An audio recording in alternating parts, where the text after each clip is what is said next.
All right, we will go ahead and start. It is 3 o'clock. Welcome, everybody. Happy April. We will begin with a determination of quorum, which I believe I've just been told we do, which is great. So we will move forward with approval of February's minutes. Now, why does this say February, not March? Yeah, we like to quorum for February, That's so right. do we have both sets of minutes for February and March? I believe we just have February. Just February? Yeah. Okay, so we're just doing February. Okay, cool. So we're just approving February's minutes. Does anybody have any comments, questions, concerns about February's minutes? Okay, cool. Well, anyone not opposed, I guess, everyone in favor, say aye to approve those minutes. No one opposed? Great. Okay, we will move on to reports. I will start. So my report is pretty kind of simple. As you all know, I've been doing these Ride the Routes, as you've been seeing recently, which thank you, Kat staff, for sending out these emails on my behalf. I had to cancel last week's because, or the week before, whenever it was, I kind of got a random spring flu or something. Please get your shots, everyone. That struck me down, but I am trying to reschedule that. I am going to take a different tack moving forward. Originally, I was trying to basically just say, let's do all of these in like 3 months so we can make sure they're done. I can't clone myself yet, and I'm quickly finding out how like radically insane that is to try to pack all that in, even just for me, let alone for all of us. So I'm going to just expand it out and say, you know what, we can take 2 years to do this. That's totally fine. Give people time to, plan to come. So I've reworked some of the schedule. It's not final. I am going to, again, try to announce at each of these meetings kind of the next 2 to 4, just so you all are aware. But the new goal, instead of doing 3 to 4 a month, is going to be 1 or 2 a month. Still on Thursdays, just because for me, that's what works for my schedule. But just so you all know, tentatively, for the month of May, Thursday the 7th, I am doing the UT Hospital route. That's Route 42. Take a break the week after, and then the 21st, I am doing the South Knoxville Route 40. And then, again, these are tentative. For June, if you want to go ahead and mark your calendars, I have moved the Central ride that I had to cancel due to my sickness to the 4th of June. That's Route Central 20. And then tentatively the 18th of June, I am doing Magnolia, the Route 31. So again, I will, get with you all via CAT staff if anything changes, if I can't make it. But again, the goal is, as we go forward with these, especially our more ridden routes, that I hope to get either CAT staff who have joined me in the past, or our elected officials, appointed officials, folks like that, as well as community members. The 3 or 4, the 3 I've ridden so far have been good. I've slowly increased the number of people riding. I think I went from 0 to 1 to 2. So hey, we're making progress. But it's been very helpful just to see and hear people's thoughts. The last route that I rode was Millertown. I do not want to get the lady's name wrong. I cannot remember her name offhand, but she had recently moved to town, but specifically chose an apartment across from, I believe it's the Lowe's, because it's on a bus route. So it was very helpful to hear. She's an older lady too, not quite as mobile as she used to be. She's very adamant that, like, hey, this is a lifesaver that I live on a bus route. But just hearing little things about how we can, work with the city to improve infrastructure. So like the apartment complex she lives at is new, big-ish apartment, like multiple buildings, 4 or 5 stories, your typical modern apartment complex. But in order to get on the bus coming towards downtown, there's no crosswalk. Like, there's no signal, there's no anything. And it's not a big road, right? It's only like 2, maybe 3 lanes with a turn lane. But it's just little things like that where it's like, can we work with the city and engineers and stuff to say, hey, this is on a bus route, this is an apartment complex. Like, if we want people to ride the bus, let's make sure they don't get hit by the bus on their way to the bus stop. So it was very helpful. I am, again, in the middle of kind of typing up all of these notes, especially now that I'm not sick. And I will try in the next 2 or so weeks to get that to CAT staff to forward to you all, just so you can kind of see what I've done. Dustin, can you repeat those June dates? Yeah, so on tentatively June the 4th is I will be riding Central, Route 20. And then the 18th, I will be riding Magnolia, Route 31. And that is all I have. Do any of you all, other commissioners, comments? Okay. We will move then to staff. Thank you, Chair. I have quite a few items to go over today, but we will start with a presentation from Kta Group over our Title VI program.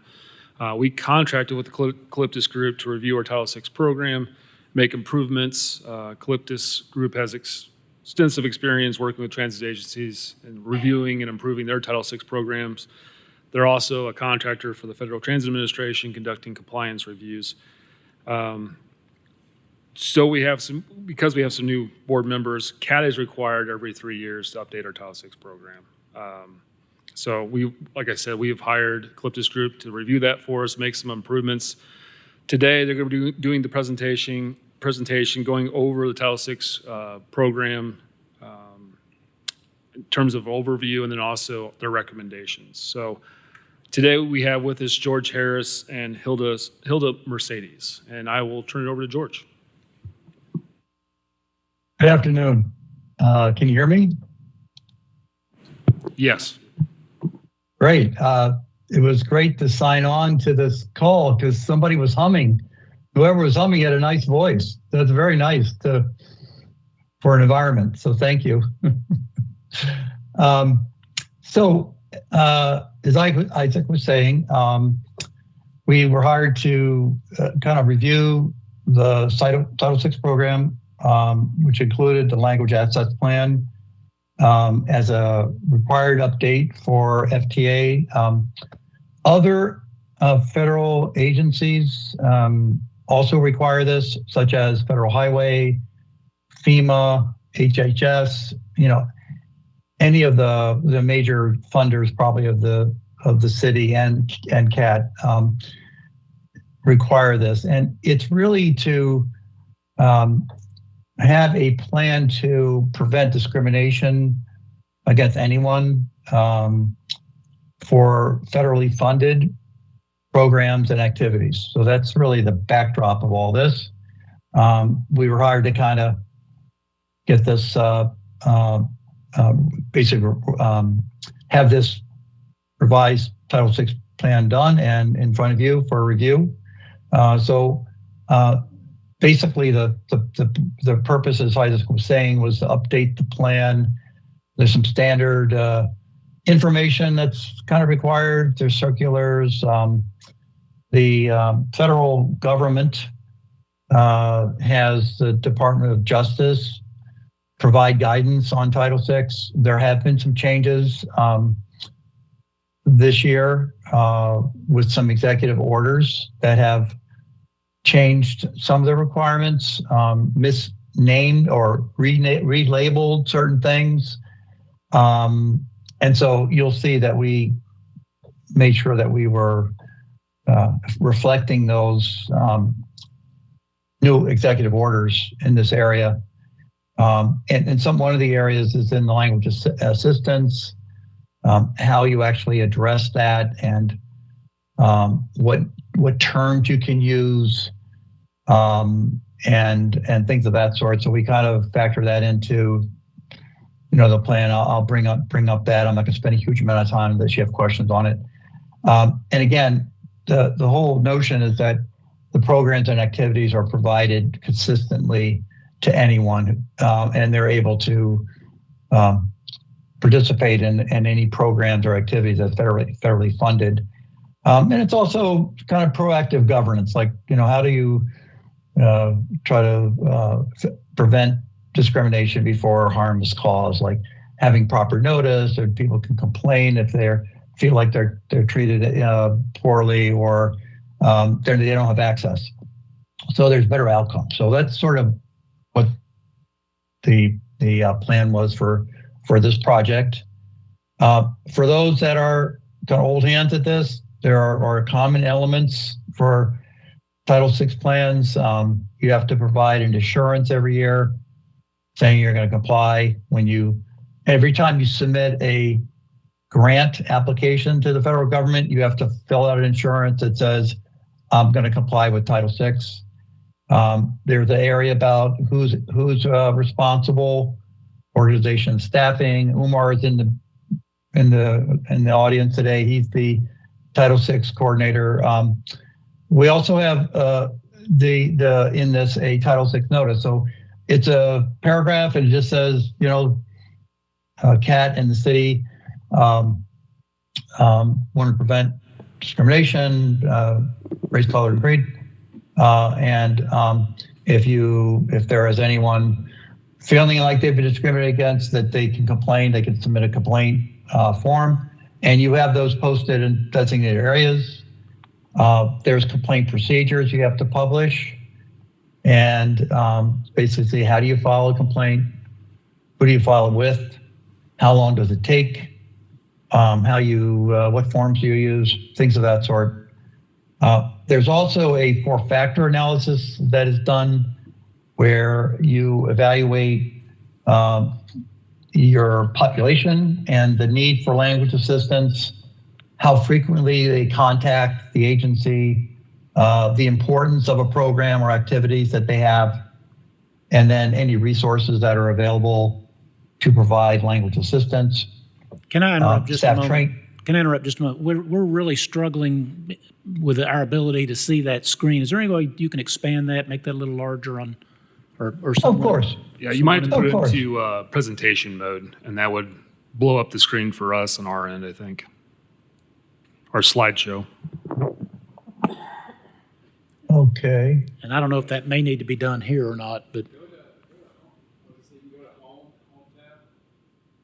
Try if you go all the way to the right, it says slideshow. To the Yep. right. That's it. And then go left. It goes left, yeah.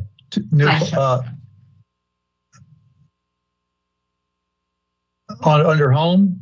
Yeah, not now in the home. So insert, draw, design, transition, animation, and then slideshow. You see it? Yes. Yep, right there. And then you could start from the current slide. And then I think it's going to put it, go ahead, you can hit that. There you go. Is that better, guys? Yeah, that's better.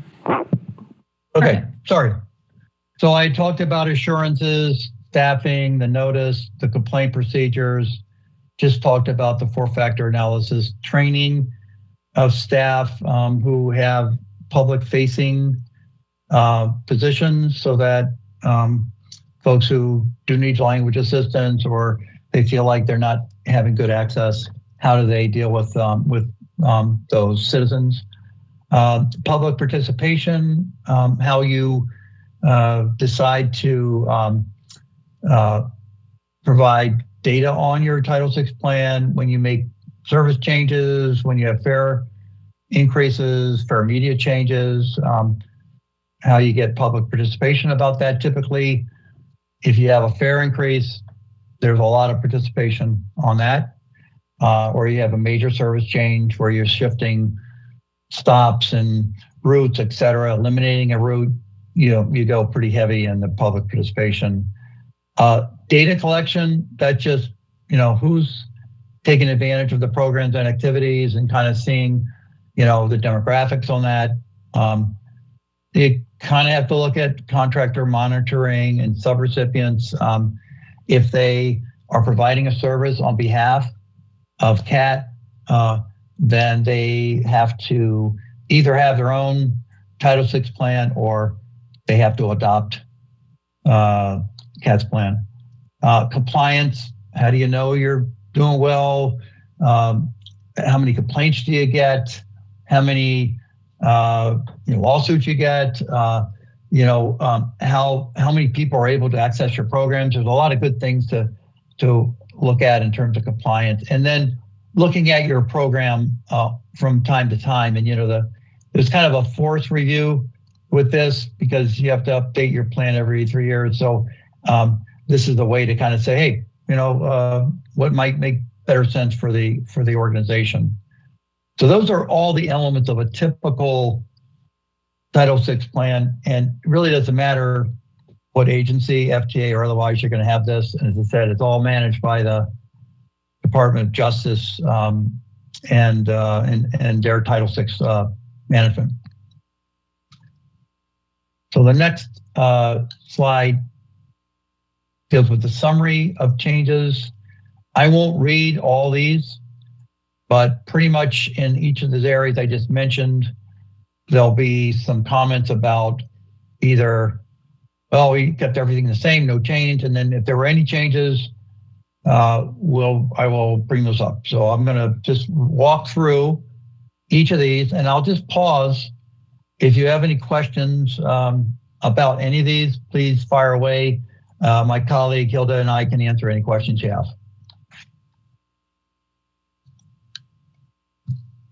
So there's an introductory section that just describes the organization, what your operating budget is, your board, the population, and the thing that we did throughout the document, for those that have seen these kind of programs before, you would have seen a reference to LEP, Limited English Proficiency.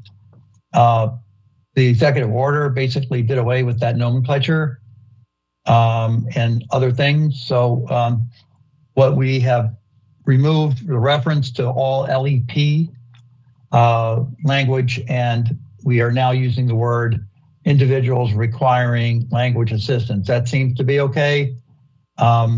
Many agencies are using that language, but this is just more a factual kind of change. So not really anything notably focused on Title VI.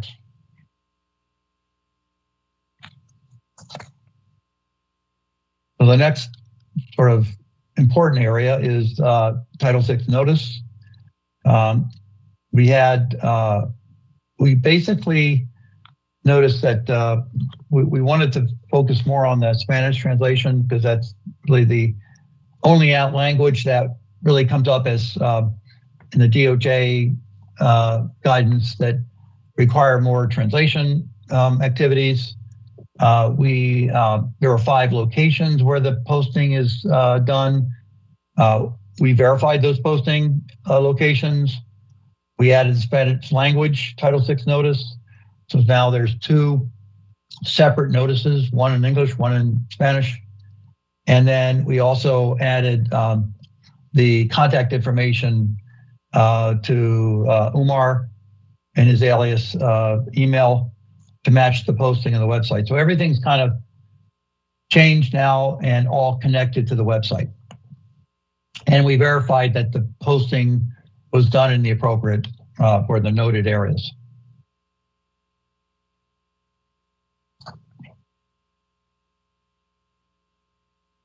The next section had to do with instructions for filing a complaint. We have Umar's email now. It was the previous person prior. So now that's all up to date. We mentioned that in the previous slide as well. But otherwise, the complaint procedures are completely in compliance with what the feds are looking for. There's also a form. We just make sure that we've got English and Spanish complaint forms. We made sure that language is those language, the exact same words are in both of those. And we made sure that those were the forms available on the website. So there's alignment now with anybody who wants to file a complaint. They know how to do it, where to send it, and it's in 2 languages.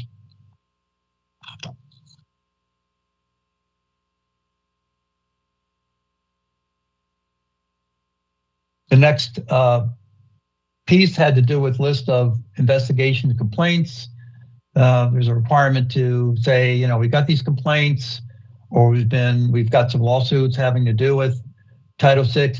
You haven't had any of those.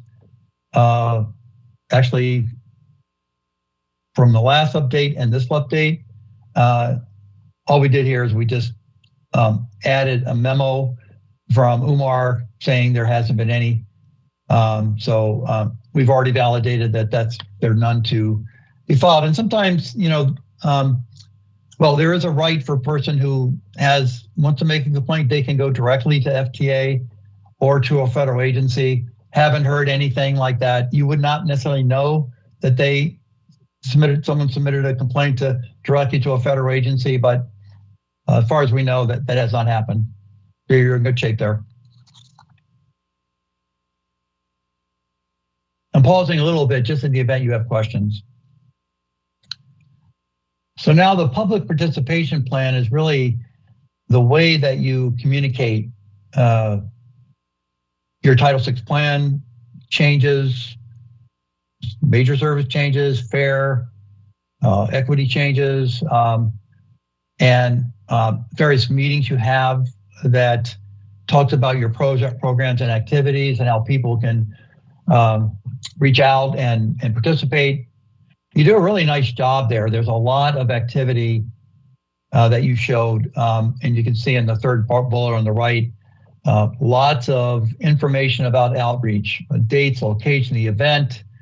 You had the Kta Reimagined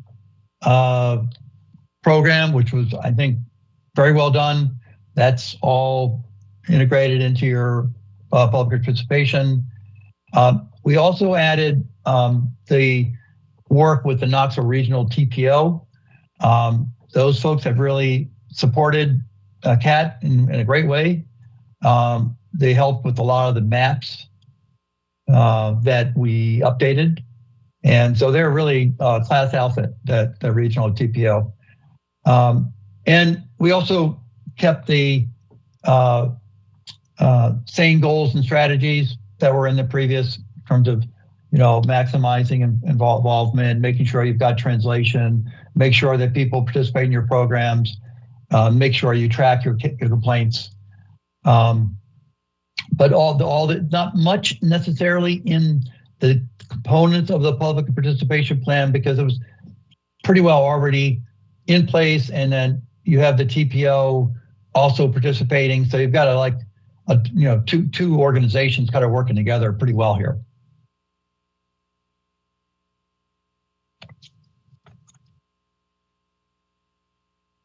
So then the next section had to do with language assistance.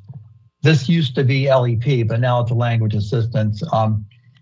And basically what we updated, and I think I mentioned, these are the fourth bullets that we look at. What's the portion of the folks who have said they don't speak English very well within your service area, what the interaction of those folks were, important to the program, resources available. And we kind of went through, we made some editorial updates, not anything big there. We changed the language, as I mentioned, limited English proficient with individuals requiring language assistance. We said Spanish was the key language that we need to kind of keep an eye on in terms of translation. We updated some of the tools. Some of the websites are no longer available. There used to be a website called lep.gov that had all sorts of tools, et cetera. That's no longer working. That was shut down. We went through the 2024 census information, perfect, right, timely. It was the most recent version.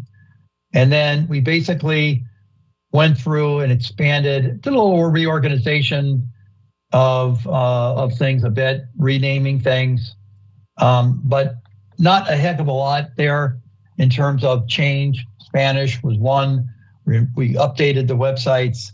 We updated the Census Bureau data, and we used that as sort of a way to say what languages we need to be thinking about in terms of translation. Spanish is the only one that meets the safe harbor, which is needing some sort of translation of public-facing materials. Things like schedules maybe, or forms you have to fill out, website information about access services, things of that sort.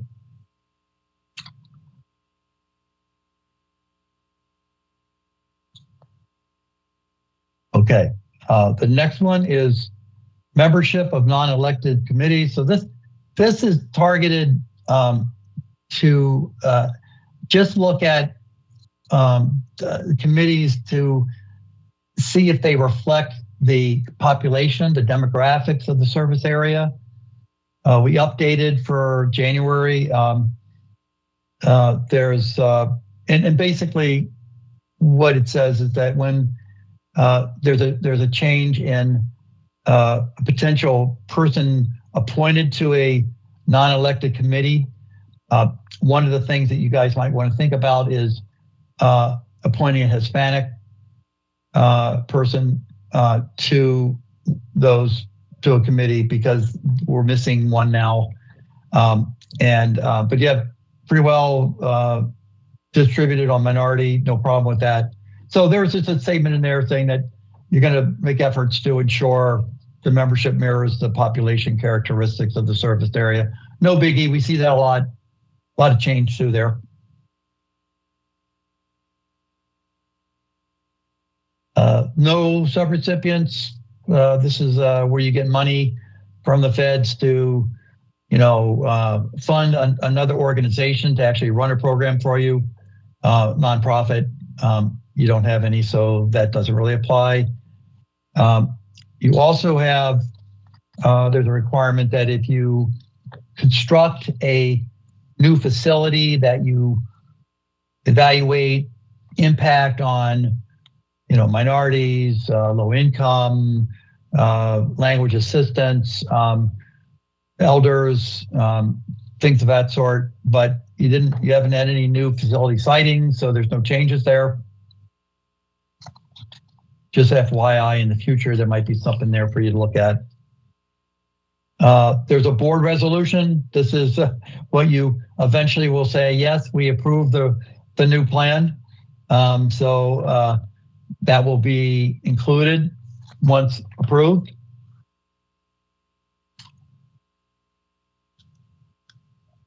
We also, this is a requirement that has to occur every 3 years. It's evaluation of your service standards. So here are the 6 service standards you have: vehicle loads, headways, on-time performance, availability of service throughout your service area, how you assign vehicles, and transit amenities. We went through those, we benchmarked, these are good for you. And we actually looked at the percentages and so forth, and they definitely were within, the guidelines for your size agency. So you're in very good shape there. You'll see another piece of this a little bit later, because we actually evaluated monitored how you're doing against those standards. So I'm going to talk about that here in a minute.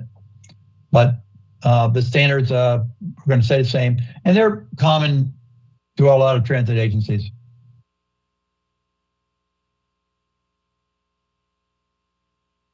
We also updated demographic charts. Those are ones that show service area, subdivisions, minority routes, low income routes, and Clay Mercer, who is a member of CAT, worked with us and Quentin to basically update some of those maps. So we've got maps of where the amenities are within the service area, like bus shelters and so forth. Really, that's really great information. And the TPO helped with that. And so we updated all the maps, so now they're all current, at least to 24, which is the latest data that's come out on poverty, and also on language assistance. So those are all updated.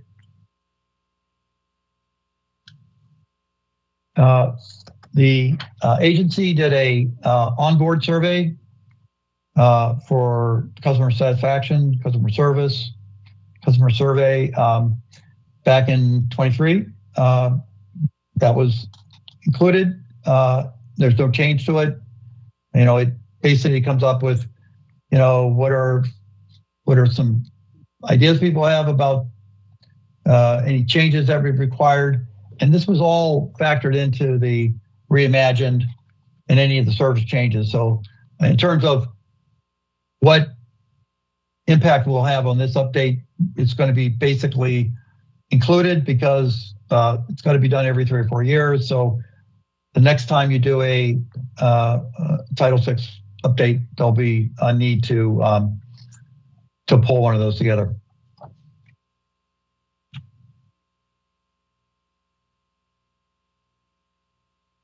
So I mentioned that I would basically talk about this service standard monitoring. This has to be done every 3 years, where you go and you say, oh, you say you want 90% on time performance. How'd you do? You wanted to have, load factor, under a certain number, or you wanted to have headways of 30 minutes or 90 minutes, and how close did you, comply to that? And did you, make sure that the amenities are distributed appropriately? So we looked at all these. We looked at your service policies, your monitoring methods, and we made comments on whether there was any discrimination on any of the areas. And, we're in good shape on that. This data will be probably provided, Isaac, in a separate meeting, and it's just pretty much provided. You can discuss it. It's not, you don't have to approve it or anything. It's just, here it is, we've done it. And we would just like to see a board resolution saying, yep, we saw it, it was presented, and then we could just add it to the program.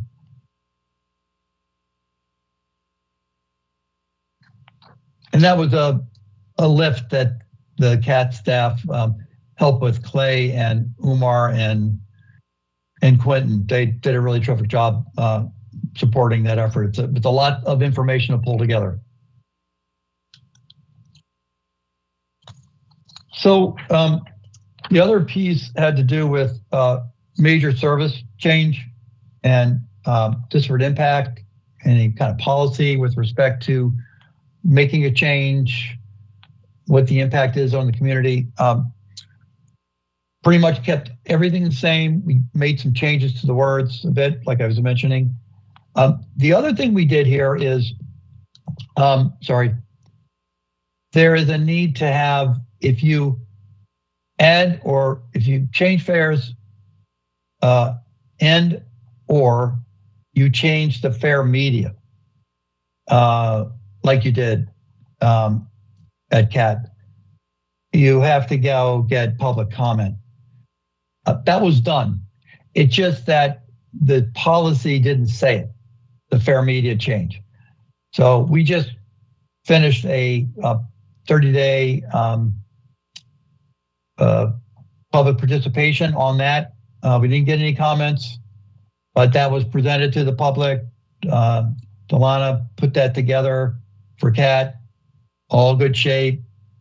Now we could say we did the public participation and we can move forward. But there really wasn't any other change other than that. We just added those words. There's no change in public engagement. That kind of is in part of that public participation program that I mentioned to you that works with the TPO. No change on that. You had 2 fare equity analyses. Well, you had 1 fare equity analysis for proposed fare change, the new payment system that was reviewed by the board in October of 24. Because this is the last 3 years, that's now included into this new Title VI plan. And that looked pretty good, well done, by the way. So we're just going to, we saw your review of that in October 24. We're just going to include it. We also had the Zero Fare pilot in October 25. That was also reviewed by the board November 2025. That's just going to be basically you just insert it saying it was done, satisfied with the Title VI program requirements were.